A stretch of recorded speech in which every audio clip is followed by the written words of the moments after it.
أعوذ بالله من الشيطان الرجيم. بسم الله الرحمن الرحيم. إن الله وملائكته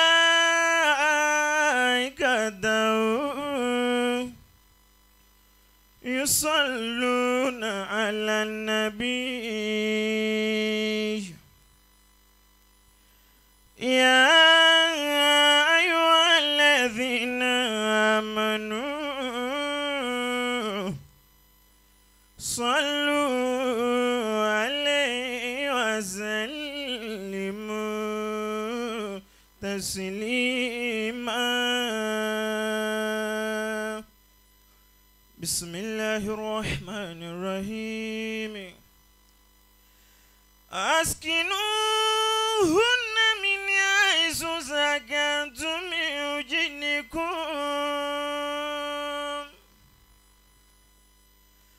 ولا تضروهن لتضيقوا عليهن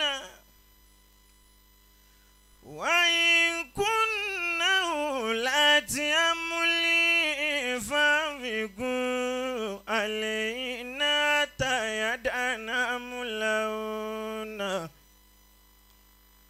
فإن يردن لكم فآتوهن أجورهن وأتمروا بينكم بمعروف وإن تعذرتم فستردي له أخرى لينفق ذو سعة من سعته ومن قدر عليه رزقه فلينفق مما آتاه الله لا يكلف الله نفسا إلا ما آتاها سيجعل الله بعد عسر يسرا. صدق الله العظيم. بسم الله الرحمن الرحيم. لقد جاءكم رسول من أنفسكم عزيز عليه ما عنتم حريص عليكم بالمؤمنين رؤوف رحيم. فإن تولوا فقل حسبي الله لا إله إلا هو عليه توكلت وهو رب العرش العظيم. إن ربك لبالمرصاد إن ربك لبالمرصاد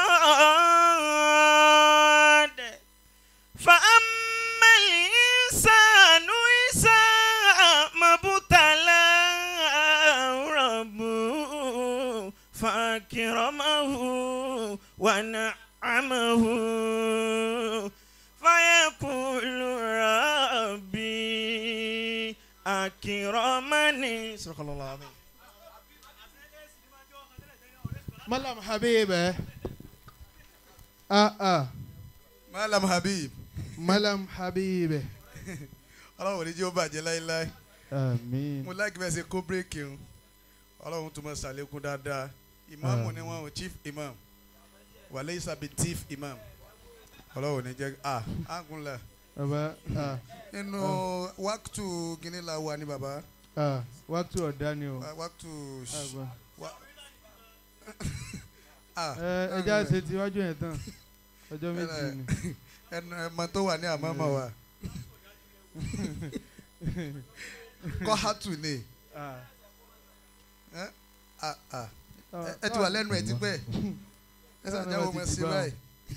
akí àfa àgbà ọlọ́run là ń bẹ̀. ọlọ́run ní jó bàjẹ́ láéláé. àmín. wala la ilaha illallah. àmín. ẹ dákun nísìnyí. akí gbogbo àwọn afáwà tá a mú kọ wọn. ọlọ́run bá wa kí yín. alukurani ó bá wa kí yín. 5:30 ní a ṣe gbogbo harakata bá fẹ́ ṣe dì. wọ́n wo kíní ilé ọ̀kan tó bá jẹ́ ọ̀nà owó ẹ̀bà láti rí ni wàlá ẹ̀yìn owó ìpè ní májìtù ni. 5:30 5:30 ọ̀nà olójú ẹ̀ tí ó yè 5:30 ọ̀nà àràǹdọ̀ gbogbo ntaba bẹ ṣe ó ní mọ̀lánì gáúsù sábàbù sọ ẹ wá dákun bá ṣe wá pín táìmù yẹn lò ó dọwọ́ wa ká bẹ̀rẹ̀ látòrí ìlkọ́